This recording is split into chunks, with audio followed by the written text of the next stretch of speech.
네, 저희는 지금 이제 창세기를 지금 이제 날의 순서를 따라서 창세기를 보고 있는 중입니다. 오늘은 이제 여기 여섯째 날 이야기, 인간 창조 이야기를 보려고 합니다. 지난주에 이어서 오늘 인간 창조 좀 더 중요한 부분이니까 살피도록 하겠습니다. 이거 좀 꺼주실래요? 네, 창세기 1장 26절. 자, 제가 여러분들이 앉아 읽고 30절까지 읽고 아멘하겠습니다. 자, 하나님이 이르시되, 자, 하나님이 인간 창조할 때는 협의하고 다짐했었다. 다른 피조물을 창조하면 달랐다라는 얘기 기억하시죠? 그러면서 하나님이 협의하십니다. 삼위 하나님께서 협의하십니다. 읽겠습니다. 자, 제가 우리의 형상을 따라 우리의 모양대로 우리가 사람을 만들고 그들로 바다의 물고기와 하늘의 새와 가축과 온 땅과 땅에 있는 모든 것을 다스리게 하자 하시고, 자, 다스린다라는 말 기억하시고, 그 다음에 여러분 읽겠습니다. 하나님이 자기 형상 곧 하나님의 형상대로 사람을 창조하시되 남자와 여자를 창조하시고. 네, 그래서 여러분, 자, 남자와 여자가 있다기보다 남자 사람이 있고 여자 사람이 있습니다. 여기 좀 느낌이 다르죠? 자, 성 역할에 따른 차별을 얘기하는 게 아니고 성의 특성에 따른 남자 여자가 있다는 거. 여러분, 자, 그런 얘기, 자, 여기 기억하시고, 자, 하나님이, 자, 그들 남자 사람 여자 사람입니다. 여러분, 하나님이 아담만 창조한 거 아닙니다. 창세기 2장에는 아담 나오고 그 다음에 여자 이렇게 만들잖아요, 순서가. 자, 이제 근데 1장은 그렇지 않죠. 자, 그들에게 복을 주시며, 자, 하나님이 그들에게 이르시되 생육하고 번성하여 땅에 충만하라. 자, 여기까지는 다른 생물들이랑 똑같은데 복 두 개가 더 붙어 있다고 했습니다. 동사 두 개가 더 있다고 했죠. 땅을 정복하라. 바다의 물고기와 하늘의 새가 땅에 움직이는 모든 생물을 다스리라 하십니다. 그 다음에요. 하나님이 이르시되 내가 온 지면에 씨 맺는 물을 너희에게 주노니.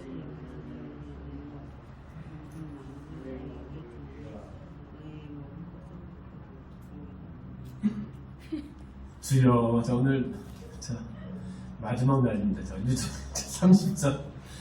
다 같이 한번 읽고 아멘 하겠습니다. 시작. 또 땅의 모든 짐승과 하늘의 모든 새와 생명이 있어 땅에 기는 모든 것에게는 내가 모든 푸른 풀을 먹을 거리로 주노라 하시니 그대로 되니라. 아멘 하겠습니다. 아멘. 자, 절 보겠습니다. 오늘 창세기 8번째 설교하겠습니다. 여러분, 인간은 많은 피조물 중에서 유일하게 하나님의 형상으로 창조됐습니다. 인간의 창조는 창조의 절정이었습니다. 하나님은 인간 안에 당신의 형상을 담았습니다. 다른 피조물과 다른 점입니다. 하나님이 인간을 당신의 모양대로 형상대로 지었다. 여기서 나오는 것이 인간의 존엄성입니다. 그런 얘기 들어보셨죠? 인간의 존엄성. 이 인간의 존엄성에서 여러분 뭐가 나오느냐? 내가 살아가는 동안 가져야 되는 삶의 태도, 비전, 내가 할 일이 나옵니다. 이게 기독교적 가치관입니다. 하나님이 당신의 형상을 인간 속에 담았다. 거기서 인간의 뭐가 나온다고요? 인간의 존엄성이 나오고요. 거기서부터 뭐가 나온다고요? 삶을 살아가는 태도, 비전, 할 일이 나옵니다. 이걸 기독교적 가치관이라고 합니다. 교회는 이거를 배우는 것입니다. 예수 믿고 복을 받는다는 건 이게 정확해져서 인간의 존엄성 위에 자기 인생을 딱 세운다는 뜻입니다. 성경이 얘기하는 인간의 존엄성 위에 딱 선 그 사람은 성도라고 합니다. 교회 다니는 사람 말하는 게 아닙니다. 교회 다니면서 사회적 악을 행하는 사람이 기독교인이 아니고, 기독교인은 성경이 말하는 인간의 존엄성 위에 딱 두 발을 딛고 선 사람, 그래서 하나님 나라의 계보를 이어가는 사람, 그 사람은 성도라고 합니다.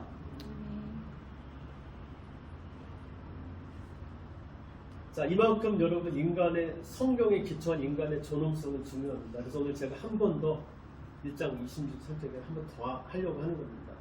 자, 오늘 그 얘기를 오늘 여러분에게 드리려고 합니다. 자, 하나님의 형상, 인간의 존엄성, 인간의 정체성을 이야기합니다. 이 안에 담겨있는 뜻이 뭔지 얘기해 보겠습니다.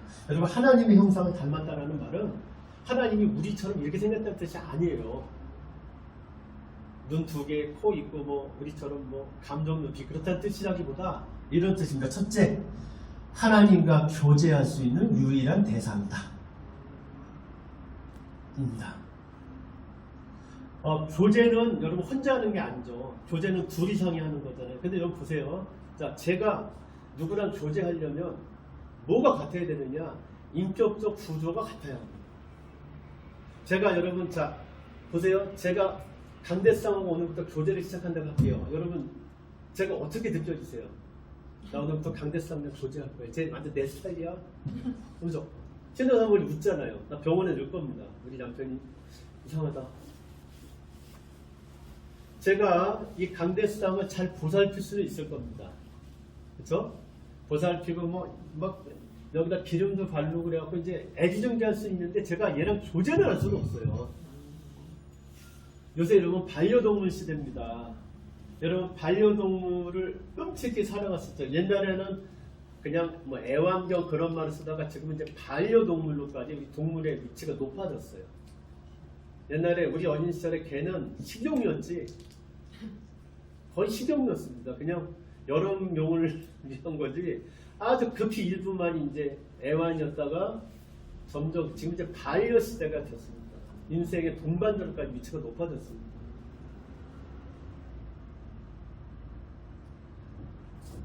그렇더라도 여러분 동물과 교제를 할 수는 없어요. 우리가 어떤 내 감정을 붙여서 같이 반려를 살 수 있지만 여러분 동물과 교제까지는 할 수 없다고 생각합니다. 물론 내 감정을 붙여서 자식처럼 키울 수 있겠죠. 그래서 엄마 봐봐, 아빠 따라와 뭐 그렇게 하지만 여러분 교제까지는 안 되죠. 교제란 건 여러분 인격적 구조가 같아야 합니다. 하나님은 여러분 인간을 뭘로 지었느냐?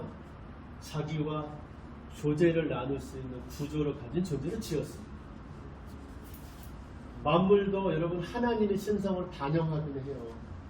그래서 자연물을 찬생에 들여다보면 하나님이 느껴집니다. 모든 만물은 하나님의 신성을 반영합니다. 그런데 피조물 중에 하나님과 교제할 수 있는 존재, 하나님과 사귐을 가질 수 있는 존재는 인간밖에는 없습니다. 이게 하나님의 형상이 갖고 있는 말의 뜻입니다. 이 말은 달리 풀면 인간은 언제 참 인간이 되느냐? 하나님과 개인적인 교제 관계가 있을 때만 인간 된다는 뜻이기도 합니다. 하나님과 뭐가 있는 인간만이 참 인간이다. 사귐이 있는 인간만이 참 인간이라는 뜻이기도 합니다. 하나님과의 사귐이 없다면, 하나님과의 개인 관계가 없다면 그건 움직이는 물질이지 사람은 아닙니다. 여러분이 가장 아름다울 때는 언제냐? 여러분이 빛나는 성취를 할 때가 아닙니다. 여러분이 하나님과 교제를 하기에 여러분에게서 하나님의 형상이 드러날 때입니다. 성경은 우리에게 이 이야기를 우리에게 첫 번째 해주고 있습니다. 하나님과 모이는 인간만이 참 인간이다. 교제하는 인간만이 참 인간이다. 그런 얘기를 해주고 있습니다. 그게 하나님의 형상이라는 말 속에 담긴 첫 번째 뜻입니다. 두 번째입니다. 인간은 하나님의 성품을 반영하는 존재입니다. 이 말이 무슨 뜻인지 설명할게요. 하나님의 형상은, 자 여러분 눈 두 개, 코, 하나님의 그런 뜻이 아니고 하나님의 속성, 성품이라는 뜻입니다. 하나님은 당신의 속성을 여기에 담았습니다. 그리고 하나님은 어떤 방식으로 당신의 속성을 드러내는 걸 작정했느냐? 자 보세요. 내가 하나님인데 이걸 만들어요.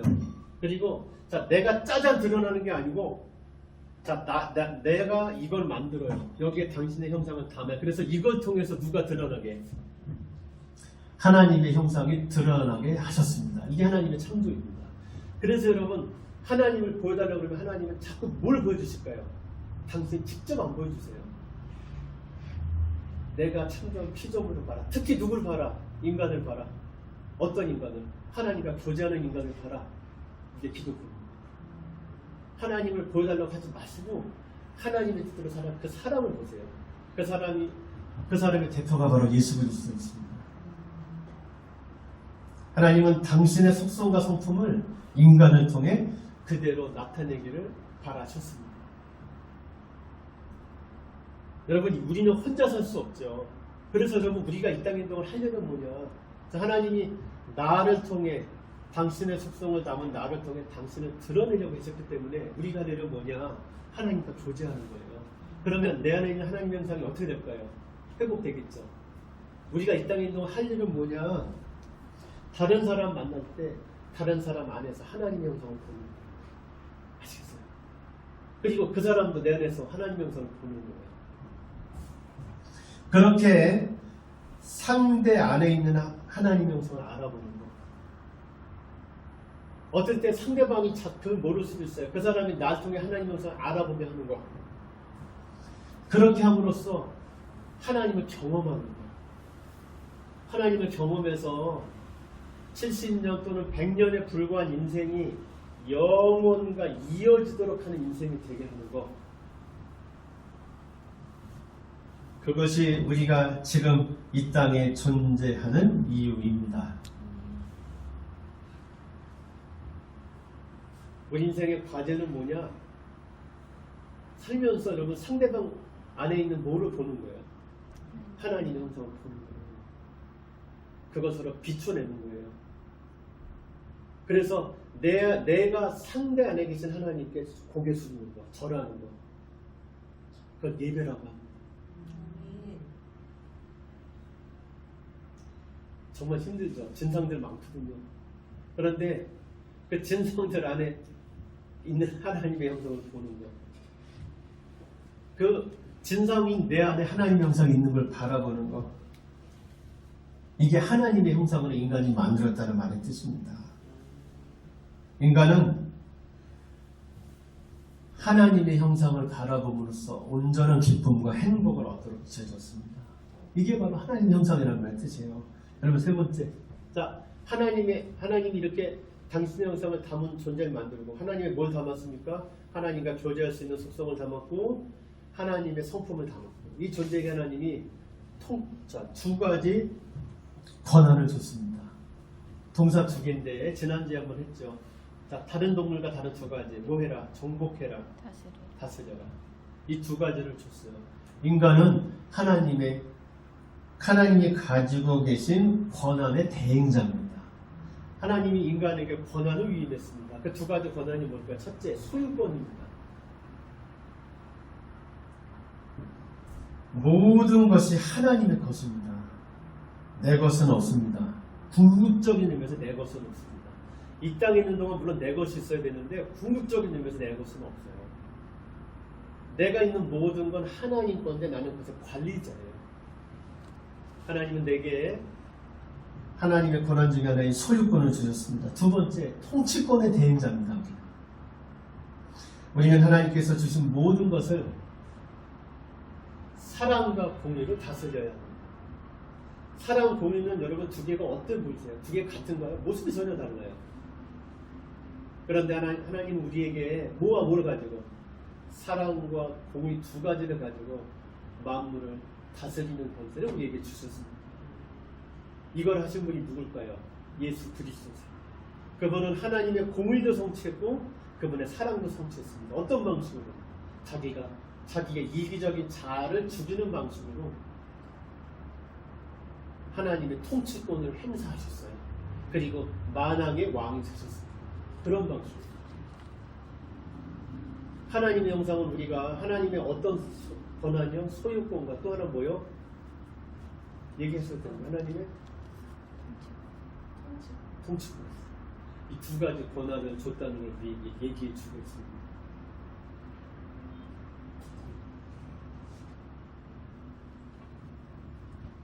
본문을 다시 한번 정리할게요. 하나님 형상이란 말 속에 하나님은 인간과 교제할 수 있는 속성을 우리에게 주셔서 인간을 찾다. 인간은 하나님을 만날 때면 가장 인간답다 라는 뜻이 들어있고, 두 번째 뭐가 있다고요? 우리 안에 하나님이 당신의 속성과 성품을 심었다. 그래서 인간끼리 서로 할 일은 상대 안에 있는 하나님의 형상을 보는 거다. 그런 뜻이 들어있다. 이게 하나님의 형상이란 말이다. 했고요. 그런 인간에게 하나님이 두 가지 권세를 줬다. 그걸 위임했다. 그 권세 두 가지가 소유권과 통치권이다. 라는 게 오늘 창세기 1장 20절 30절에 있는 말의 뜻이었습니다. 이거를 2021년에서는 우리에게 적용해 보겠습니다. 여러분 기독교 신앙은 뭘까요? 앞으로 이렇게 얘기하세요. 기독교 신앙은 뭡니까? 잃어버린 하나님의 형상 회복입니다. 교회 다니는 게 아닙니다. 신비한 능력을 행하는 것도 아닙니다. 착한 일을 많이 하는 것도 아닙니다. 그것보다 더 우선되는 거 하나님의 형상을 회복하는 것입니다. 창세기는 우리에게 우리가 하나님의 입은 형상의 존재라고 말함으로써 우리의 정체성을 말씀해 주고 계십니다. 인간은 모든 피조물 가운데 유일하게 하나님과 뭐가 들어쳐졌다고요? 교제하는 인간으로 존재로 지어졌습니다. 인간의 이 인격 구조는 하나님으로부터 왔습니다. 우리는 하나님의 형상의 반영입니다. 인생은 뭘까요? 여러분 이제 인생이 뭘까요? 라는 물음에 답하실 수 있어요. 제가 얼마 전에 읽었던 글이에요. 어떤 우리 기독교 성당세 장로님 부부가 둘이 찾아왔대요. 그러면서 이렇게 얘기했다고 합니다. 예수를 믿은 지 지금 35년째인데 솔직히 구원이 뭔지를 모르겠으라고 얘기했대요. 무슨 뜻이냐? 교회 갔더니 교육 받으라고 했답니다. 교육 6주인가 바꿔놓아서 그 다음부터는 계속 뭐 하세요? 뭐 하세요? 이 직분 받으세요? 저 직분 받으세요? 35년 됐는데 지금도 설명을 못 하겠대요. 구원이 뭔지, 헌신이 뭔지, 뭐 그런 일, 하나님이 뭔지 뭔가 열심히 믿고 했는데도 설명 못 하겠다는 거예요. 여러분 인생이 뭔지 가서 말씀하실 수 있으십니까? 누가 물어요. 선생님, 어머니, 인생이 뭡니까? 진실이 뭡니까? 삶이란 시간이라는 게 뭡니까? 여러분 그렇게 얘기할 때 여러분 답하실 수 있습니까? 기독교 구원이 뭡니까? 아니 또 우리 교회 목사님 설교 좋아하다. 그거 말고요. 기독교 신앙은 하나님의 형상 회복입니다. 이걸 반드시 기억하십시오. 인생은 뭡니까? 그럼 여러분 한자 인생이란 시간 여행이에요. 그렇잖아요. 시간 여행이잖아요. 시간 여행 우리가 이 시간 여행을 하는 이유는 뭔데요? 이 기간 동안 뭘 회복하는 걸까요? 이 기간 동안 어떤 사람은 30년, 어떤 사람은 50년, 70년, 80년 그래요. 이 시간 여행 동안 우리가 해야 될 게 뭘까요? 여러분 살아보셨잖아요. 그냥 통과하시면 험한 것밖에 안 남아요. 후회만 남죠. 우리가 이 시간 여행하는 이유는 하나님의 형상을 회복해서 하나님과 교제하며 하나님의 형상을 닮아가는 데 있습니다. 성도 여러분, 하나님의 형상을 회복하십시오. 하나님의 형상을 회복하는 은혜를 구하십시오. 여러분이 이 시간 여행을 하는 동안 하나님의 형상을 회복하지 않으면 여러분은 반드시 우상 숭배를 하게 되어 있습니다. 내 욕망을 뭐로 섬긴다고요? 신으로 섬기는 삶을 살게 되어 있고 내 욕망을 섬기는 삶의 끝은 공허와 혼돈과 깊은 어둠이에요. 여러분 하나님의 형상을 회복하십시오. 그 은혜를 구하십시오. 그게 기독교 신앙에서 가장 중요한 일입니다. 자, 하나님의 형상은 여러분 언제 그렇게 회복될까요? 마태복음 22장 20절에 보면 여러분 이런 얘기가 있습니다. 예수님이 그래요. 자, 그 당시 동전을 가지고 이 동전에 있는 형상이 누구 것이냐 그래요. 저기 로마 황제의 형상이 새겨졌었거든요. 이 말은 너희 마음속에는 어떤 형상이 있느냐고 물으신 것입니다. 예수님이 이렇게 얘기했습니다. 가이사의 형상이 있는 사람에게 가이사에게, 하나님의 형상이 있는 사람에게 하나님에게 가져가라. 그렇게 얘기를 했습니다. 여러분, 세상에는 두 종류의 형상을 가진 인간들이 삽니다. 하나님의 형상을 가진 사람들과 하나님의 형상이 없는 사람들입니다. 내 안에 하나님의 형상이 있다는 걸 보는 사람들과 그걸 보지 못하는 사람들이 있습니다. 성도 여러분, 저는 여러분들이 나의 참모습인 하나님의 형상을 회복하고 그것을 보는 사람들이 될 수 있기를 바랍니다. 그걸 보려면 방법은 딱 하나입니다. 그게 뭘까요? 하나님을 아버지로 해서 다시 태어나는 것입니다. 하나님을 아버지로 해서 다시 태어나는 사람만 내 안에 하나님의 형상이 있다는 걸 볼 수 있습니다. 하나님은 지금도 말씀으로 인간에게 예수 그리스도를 증거하십니다. 인간은 말씀을 통해서 하나님 아버지가 나의 아버지임을 받아들입니다. 그럼으로써 내가 하나님의 형상이라는 걸 비로소 보게 됩니다. 그리고 본 뒤에는 계속해서 그 모습에 맞춰서 자기를 성장시켜 나갑니다. 이것이 바로 지금도 계속되고 있는 하나님의 창조입니다. 여러분, 하나님의 이 창조가 내게도 있기를 여러분 구하는 여러분들이 되시기를 바랍니다. 그리고 이 창조의 일에 동참하는 여러분들이 되시기를 바랍니다.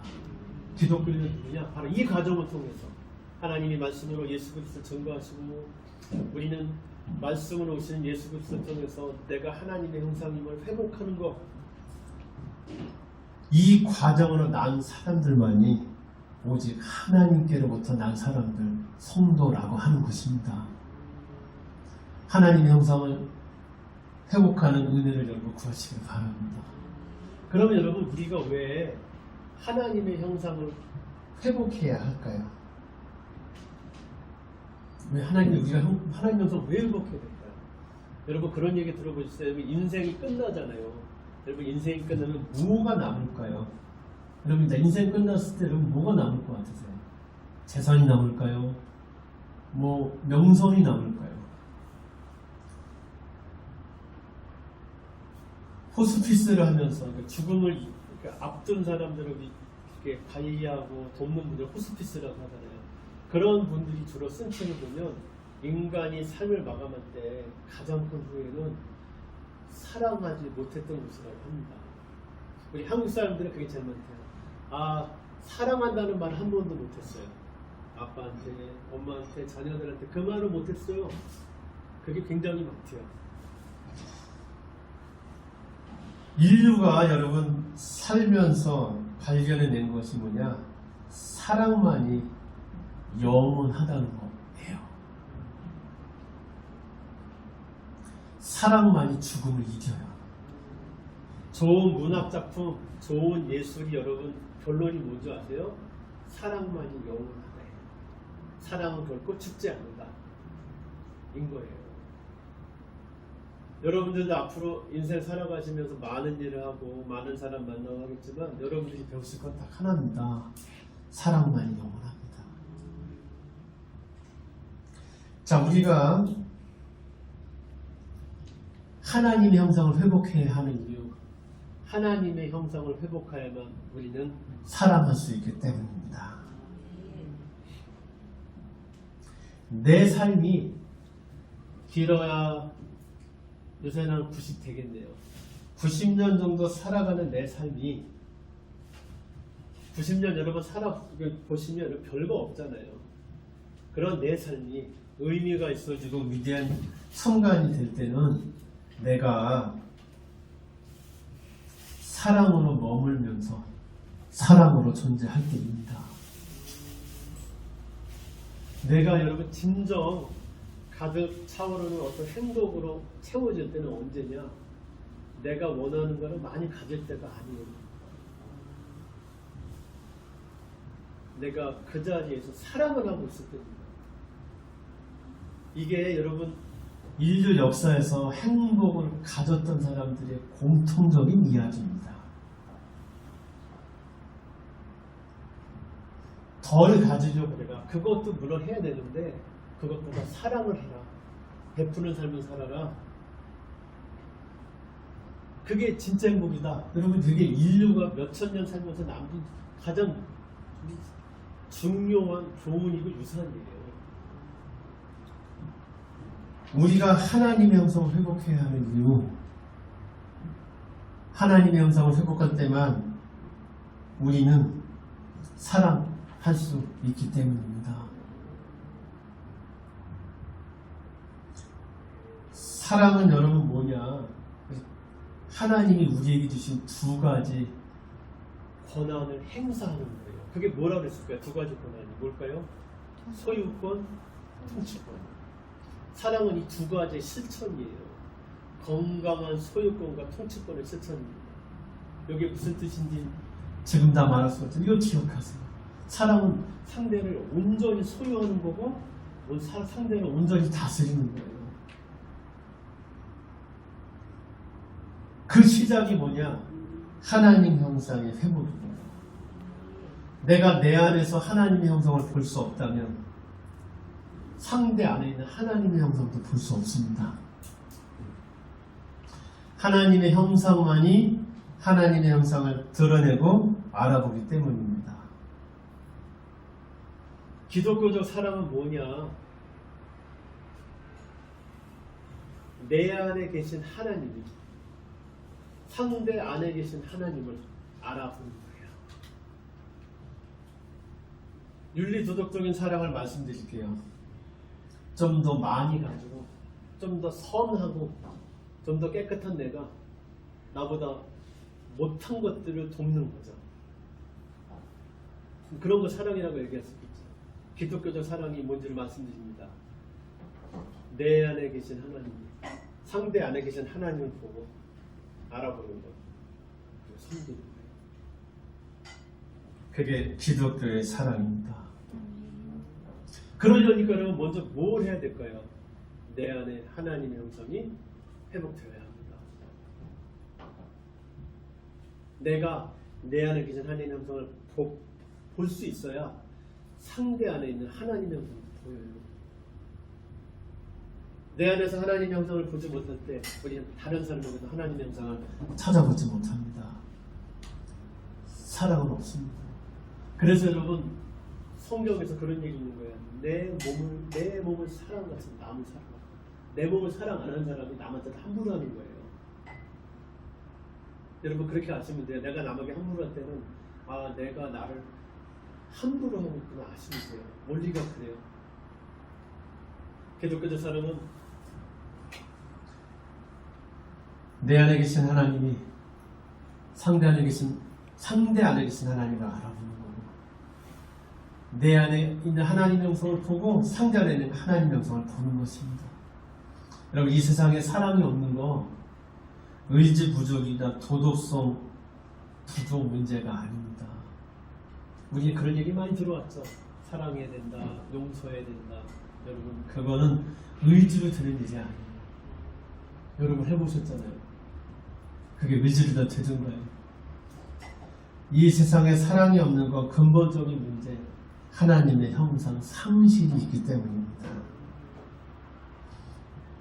이 사회에 사랑이 없는 이유, 실천의 문제 이전에 본성의 문제, 존재의 문제가 있기 때문에 그렇습니다. 성도 여러분, 거듭남의 은혜를 구하십시오. 그리고 거듭나세요. 거듭났거든 하나님과 교제하세요. 하나님과 개인적인 관계를 많이 가지세요. 교회 다니는 것을 넘어서, 다시 얘기할게요. 교회 다니는 것을 넘어서 종교적 행위를 풍성하게 하는 걸 더 넘어서 하나님과 개인적인 관계를 가지세요. 하나님과 깊이 교제하세요. 그래서 하나님의 형상을 회복하세요. 날마다 내 안에서 하나님의 형상을 들여다보는 그걸 연습하세요. 여러분 내 안을 들여다보니까 하나님의 형상이 안 보이니까 하나님의 형상이 보이는 은혜를 구하세요. 눈이 열리게 해달라고 기도하십시오. 우리 보통 하나님 눈이 열리게 해주세요 기도하면 그래요. 내 안에 있는 하나님 형상을 보는 게 눈이 열리는 것의 최고인데 우리 보통 눈이 열리면 그렇게 돼요. 내가 너 보니까 뭐 죄진 거지. 회개 뭐 그런 거. 하나님 내가 집사님에서 기도했더니 앞으로 뭐가 어떻대. 앞일 보는 거. 그거 아니에요. 눈이 열리면 여러분 눈이 열리면 뭐가 진짜 눈이 열리면 뭐가 보이느냐. 내 안에 하나님의 형상이 보여요. 그 순간 하나님의 형상으로 살게 돼 있어요. 그걸 보고 여러분 성자 맞다고 하는 겁니다. 성자들은 다른 사람이 아니에요. 내 안에 있는 하나님의 형상을 보고 상대 안에도 하나님의 형상이 있다는 걸 보는 거고 심지어 들에 있는 풀, 나무에도 하나님의 신성이 있어서 함부로 하지 않는 사람 되는 거예요. 이 사람은 일컬어 뭐라고 합니까? 성자라고 하죠.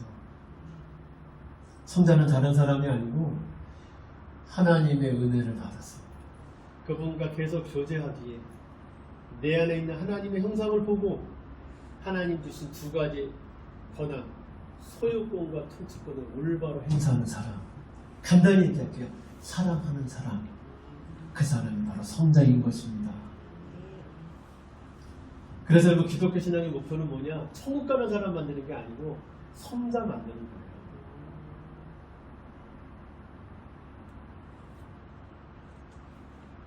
나 같은 사람이 그럴 수 있다고요? 그럼요.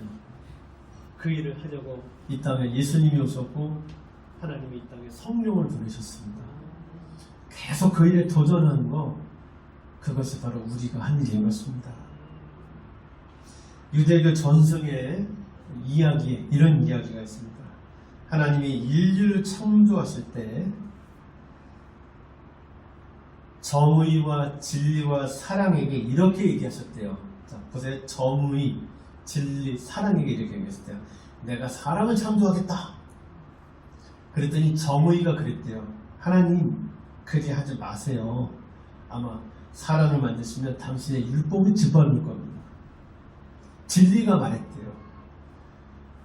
하나님, 인간 만들지 마세요. 아마 당신의 거룩한 성전을 더럽힐 겁니다. 그랬더니 사랑이 하나님 앞에서 눈물을 흘리면서 이렇게 얘기했대요. 제발 창조하세요. 저는 인간이 거니는 어둠의 길에서도 언제나 그를 지킬 것입니다. 하나님이 사랑의 말에 만족하셨습니다. 그리고 사람을 지으시고 이렇게 얘기하셨습니다. 사람이여, 사람아, 너는 사랑의 아들이다. 그러니 너도 가서 형제와 서로 사랑을 나누어라. 창세기 1장 10을 얘기할게요. 가서 정복하고 다스려라. 얘기하셨다는 유대교의 전성이 있습니다.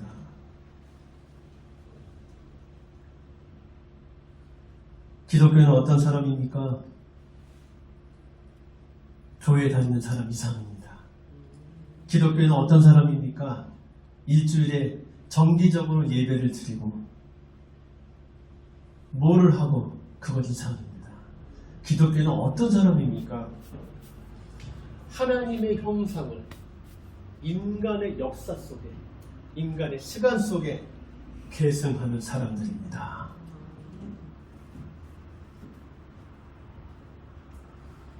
하나님의 나라의 계보를 이어가는 사람들입니다.